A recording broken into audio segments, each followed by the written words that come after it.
Hello అందరికీ నమస్తే. Welcome back to my channel. First time ఎవరైనా నా ఛానల్ చూస్తున్నట్లయితే ప్లీజ్ డూ సబ్స్క్రైబ్. ఈరోజు వీడియో వచ్చేసి avocado juice and ice cream నా స్టైల్లో ఎలా చేసుకోవాలో చూసేద్దాం. ఫస్ట్ అవకాడో ఫ్రూట్ని తీసుకోవాలి. మనం పచ్చిది తీసుకోకూడదు, పండుది తీసుకోవాలి. పచ్చిది చాలా చేదుగా ఉండిద్ది కాబట్టి పండు అవకాడో ఫ్రూట్ని అయితే తీసుకోవాలి. వీడియోలో చూపిస్తున్నట్టుగా కట్ చేసుకోవాలి. అవకాడోని నీట్గా కట్ చేసుకున్న తర్వాత దాన్ని కూడా మళ్ళీ సెకండ్ పార్ట్గా కట్ చేసుకొని దాంట్లో ఉన్న సీడ్ని అండ్ పీల్ కూడా తీసేసుకోవాలి. నీట్గా వీడియోలో చూపిస్తున్నట్లుగా అయితే సెకండ్ పార్ట్గా కట్ చేసుకున్నాక బ్యాక్ సైడ్ ఉన్న పీల్ని కూడా నీట్గా తీసేయాలి, రిమూవ్ చేసేయాలి. అలా 4 పార్ట్స్ని కూడా నీట్గా పీల్ తీసేసుకోవాలి. ఈ వీడియో మీకు ఎలా అనిపించిందో నాకైతే లాస్ట్లో కామెంట్ చేయండి. నెక్స్ట్ వచ్చేసి అలా 4 పార్ట్స్ని పీల్ తీసేసుకున్న తర్వాత లోపల ఉన్న పీల్ని కూడా నీట్గా శుభ్రంగా తీసేసుకొని నెక్స్ట్ చిన్న చిన్న పీసెస్ లాగా కట్ చేసుకోవాలి. వీడియోలో చూపిస్తున్నట్లుగా నీట్గా కట్ చేసుకోవాలి పీసెస్ని అయితే. అలా 4 పార్ట్స్ని డివైడ్గా కట్ చేసేసుకున్న తర్వాత మిక్సీలో అయితే వేసుకోవాలి. మనం నీట్గా కట్ చేసుకోండి పీసెస్ని చిన్నగా.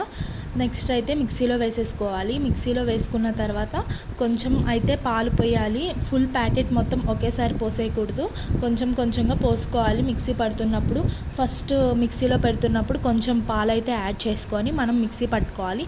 నెక్స్ట్ గరిటెతో తిప్పుకుంటూ కొంచెం కొంచెం పాలు అనేవి యాడ్ చేసుకోవాలి. మిక్సీ పడుతున్నప్పుడు కొంచెం ముక్కలు ఉంటాయి కదా, అవైతే మెత్తగా నగిలిపోవాలి. ఒక్క ముక్క కూడా ఉండకూడదు అనమాట. దాంట్లో నీట్గా అయితే మిక్సీ పట్టుకోవాలి. మనము నాకైతే స్మూతీగా కావాలి, ఎందుకంటే నేను ఐస్ క్రీమ్కి జ్యూస్కి రెండిట్లకి 2 టైప్స్ ఉన్నాయి కాబట్టి స్మూతీగా కావాలి. నెక్స్ట్ అయితే పంచదార అయితే యాడ్ చేసుకోవాలి.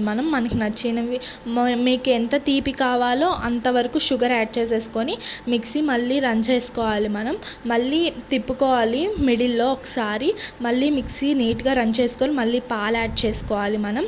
నెక్స్ట్ అయితే నేనైతే సర్వ్ చేసేసుకుంటున్నాను. ఫస్ట్ ఒక గ్లాస్ తీసుకొని దాంట్లో అయితే హనీ అనేది వేసుకుంటున్నాను. చుట్టూరు హనీ వేసుకున్నాక ఆ జ్యూస్ అనేది పోసుకున్న తర్వాత కూడా పైన కూడా కొంచెం హనీ వేస్తే తీయగా బాగుంటుంది. పిల్లలు కూడా ఇష్టంగా తాగుతారు కాబట్టి హనీ కూడా వేసేసుకుంటున్నాం. మీకు ఇష్టమైతే ఐస్ క్యూబ్స్ కూడా వేసుకోవచ్చు కూలింగ్ కావాలంటే. నెక్స్ట్ నా దగ్గర అయితే ఐస్ క్రీమ్ మౌల్డ్స్ ఉన్నాయి. నా దగ్గర ఉన్నాయి కాబట్టి నేను మౌల్డ్స్లో వేసాను, లేదంటే గ్లాస్లో అయినా సరే వేసుకోవచ్చు మీరు నీట్గా. ఐస్ క్రీమ్ మౌల్డ్స్లో వేసాక ఫ్రిడ్జ్లో పెట్టుకోవాలి. మనకి ఒక గంట 2 గంటలు అయితే ఫ్రిడ్జ్లో అయితే ఉండాలి. అసలు చాలా బాగుండిద్ది. లాస్ట్లో అయితే తప్పకుండా చూడండి. ఫ్రిడ్జ్లో అలా గంట 2 గంటలు పెట్టుకున్న తర్వాత చూస్తే ఐస్ క్రీమ్ అయితే మనకి చాలా బాగా వస్తుంది. అసలు ఎంత బాగుందో, నేనైతే తిన్నాక చాలా బాగుందన్నారు మా పిల్లలు కూడా. అసలు చాలా బాగుంది ఐస్ క్రీమ్ అయితే. జ్యూస్ కూడా చాలా బాగుంది తేనె వేసుకుంటే. ఈ వీడియోని please do like and subscribe. Bye bye.